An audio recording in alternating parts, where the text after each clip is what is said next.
കൊപ്പത്തിന് പൊൻതിളക്കമേകി 2 പതിറ്റാണ്ടിന്റെ പാരമ്പര്യവുമായി grand Akshara golden diamonds, Pattambi road, Koppam. അഴകുള്ള അങ്ങാടിപ്പുറം എന്ന ലക്ഷ്യവുമായി കൂടുതൽ സ്ഥലങ്ങളിൽ ബോട്ടിൽ ബൂത്തുകളും വേസ്റ്റ് ബിന്നുകളും സ്ഥാപിക്കാനൊരുങ്ങി പഞ്ചായത്ത് ഭരണസമിതി.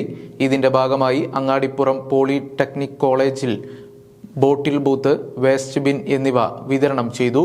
ഗ്രാമപഞ്ചായത്ത് പ്രസിഡന്റ് സഴീദ ടീച്ചർ വിതരണോദ്ഘാടനം നിർവഹിച്ചു. അങ്ങാടിപ്പുറം ഗ്രാമപഞ്ചായത്തിനെ കൂടുതൽ അഴകുള്ളതാക്കാൻ ഭരണസമിതിയും ആരോഗ്യ വിഭാഗവും ഹരിതകർമ്മസേനയും ഉദ്യോഗസ്ഥരും ഒറ്റക്കെട്ടായുള്ള പ്രവർത്തനങ്ങളിലാണ്. ഇതിന്റെ ഭാഗമായാണ് വിവിധ സ്ഥലങ്ങളിൽ പ്ലാസ്റ്റിക് ബോട്ടിൽ ബൂത്തുകളും വേസ്റ്റ് ബിന്നുകളും സ്ഥാപിക്കുന്നത്. പ്ലാസ്റ്റിക് ബോട്ടിലുകളും മാലിന്യങ്ങളും അലക്ഷ്യമായി വലിച്ചെറിയുന്നത് തടയാനും അഴകുള്ള അങ്ങാടിപ്പുറം യാഥാർത്ഥ്യമാക്കാനും ഇതിലൂടെ സാധ്യമാവുമെന്നാണ് പ്രതീക്ഷിക്കുന്നത്. വിദ്യാഭ്യാസ സ്ഥാപനങ്ങളെയും മാലിന്യമുക്തമാക്കുന്നതിന്റെ ഭാഗമായാണ് അങ്ങാടിപ്പുറം പോളിടെക്നിക് കോളേജിൽ ബോട്ടിൽ ബൂത്ത്, വേസ്റ്റ് ബിൻ എന്നിവ വിതരണം ചെയ്തത്. മാലിന്യമുക്ത നവകേരളം ക്യാമ്പയിന്റെ ഭാഗമായാണ് പഞ്ചായത്തിൽ മാലിന്യ നിർമ്മാർജ്ജന പ്രവർത്തനങ്ങൾ ഊർജിതമായി നടന്നുവരുന്നത്. പോളിടെക്നിക് കോളേജിൽ സംഘടിപ്പിച്ച ചടങ്ങിൽ grama panchayat president Sayyida teacher bottle booth, waste bin എന്നിവയുടെ വിതരണോദ്ഘാടനം നിർവഹിച്ചു.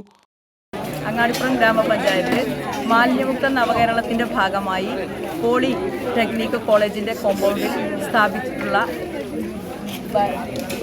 ബോട്ടിൽ ബൂത്തും അതുപോലെ തന്നെ ബയോ ബിന്നും. ബോട്ടിൽ ബൂത്ത് പറഞ്ഞാൽ വേസ്റ്റ് ബോട്ടിലുകൾ സ്ഥാപിക്കാനും അജൈവ മാലിന്യങ്ങൾ നിക്ഷേപിക്കുന്നതിനാലെ ബയോ ബിന്നുകളും സ്ഥാപിച്ചിട്ടുണ്ട്. ഇനിയും നമ്മുടെ അങ്ങാടിപ്പുറം മനോഹരമാക്കാനും വൃത്തിയുള്ളതാക്കാനും നമ്മളെല്ലാവരും ഒറ്റക്കെട്ടായി, നമ്മളെ കുട്ടികളും നമ്മളെല്ലാവരും ഒരേപോലെ ശ്രമിച്ചാൽ നമ്മുടെ അഴകുള്ള അങ്ങാടിപ്പുറമായി തീരും. അപ്പോൾ എല്ലാവരും അതിന് ശ്രമിക്കണം എന്ന് മാത്രം പറഞ്ഞുകൊണ്ട് നിർത്തും. കോളേജിനെ അഴകുള്ള കലാലയമാക്കാനുള്ള ശ്രമങ്ങൾക്ക് അധ്യാപകരും കുട്ടികളും പൂർണ്ണ പിന്തുണയാണ് നൽകിയത്. ഈ കാര്യം പഞ്ചായത്ത് പ്രസിഡന്റ് പറഞ്ഞപ്പോൾ തന്നെ ഞാൻ അവരോട് പറഞ്ഞിരുന്നു, നമ്മുടെ അങ്ങാടിപ്പുറം പഞ്ചായത്തിൽ ഏറ്റവും തലമുതിർന്ന് നിൽക്കുന്ന ഒരു സ്ഥാപനമാണ് അങ്ങാടിപ്പുറം ഗവൺമെൻറ് പോളിടെക്നിക്. അപ്പം കുട്ടികൾ, ജനങ്ങളൊക്കെ റോഡിൽ കൂടെ പോകുമ്പോൾ അങ്ങാടിപ്പുറം പഞ്ചായത്ത് നോക്കിയിട്ടാണ് അങ്ങാടിപ്പുറം പഞ്ചായത്തിലെ സ്ഥാപനങ്ങൾ എങ്ങനെയുണ്ടെന്ന് വിലയിരുത്തുക. അപ്പോൾ പറഞ്ഞ ഉടനെ തന്നെ 7 പേരെ രാവിലെ തന്നെ അവർ ക്ലീനിങ്ങിന് വേണ്ടി ഇങ്ങോട്ട് വിട്ടു. അതിന് എല്ലാവിധ നന്ദി പ്രകാശിപ്പിക്കാൻ ഇതിൻ്റെ കൂടെ അങ്ങാടിപ്പുറം പഞ്ചായത്തിൻ്റെ കൂടെ ഈ സ്ഥാപനം ശുദ്ധീകരിക്കുക, അവിടെ അങ്ങാടിപ്പുറം മികച്ചൊരു പഞ്ചായത്താക്കുന്നതിന് വേണ്ടി എല്ലാവിധ സഹകരണവും പ്രിൻസിപ്പലിൻ്റെ ഭാഗത്തുനിന്ന് എൻ്റെ ഭാഗത്തുനിന്നുണ്ടാവുമെന്ന് ഉറപ്പ് നൽകിക്കൊണ്ട് ഞങ്ങൾക്ക് വളരെ സന്തോഷമുണ്ട്. ഞങ്ങളുടെ അങ്ങാടിപ്പുറം പോളിയിലെ NSS വിദ്യാർത്ഥികൾ ഇതിനോട് കുറേ മുന്നേ തന്നെ ഇതിനോട് കൂടി യോജിച്ചിട്ടുണ്ട്. അതിൽ തന്നെ ഞങ്ങളുടെ ഇവിടെ മാലിന്യമുക്തമാക്കാനുള്ള ശ്രമങ്ങളും നടത്തുന്നുണ്ട്. നമുക്കിപ്പോഴത്തെ ഇതിൽ പ്ലാസ്റ്റിക് ഒഴിവാക്കാനും അതായത് നമ്മുടെ ക്യാമ്പസ് വൃത്തിയാക്കി സൂക്ഷിക്കാനൊക്കെ നമുക്ക് പഞ്ചായത്തിന് ഒരു സംവിധാനം ചെയ്തതിൽ നമുക്ക് അഭിമാനമുണ്ട്. കാരണം കുട്ടികൾക്ക് ഒന്നുപാടെ ആകർഷിക്കാനും അതായത് പ്ലാസ്റ്റിക്കിൽ നിന്ന് കോളേജിനെ വിമുക്തമാക്കാനൊക്കെ നമുക്ക് ഒന്നുപാടെ സഹകരിച്ചു കഴിഞ്ഞാൽ, അതായത് ഈ റോഡ് പ്ലാസ്റ്റിക് കിടക്കാതിരിക്കുമ്പോൾ കോളേജ് നമുക്ക് വൃത്തിയാക്കി തരുന്നുണ്ട്. പഞ്ചായത്തിൻ്റെ കീഴിലാണ് വൃത്തിയാക്കി തരുന്നത്.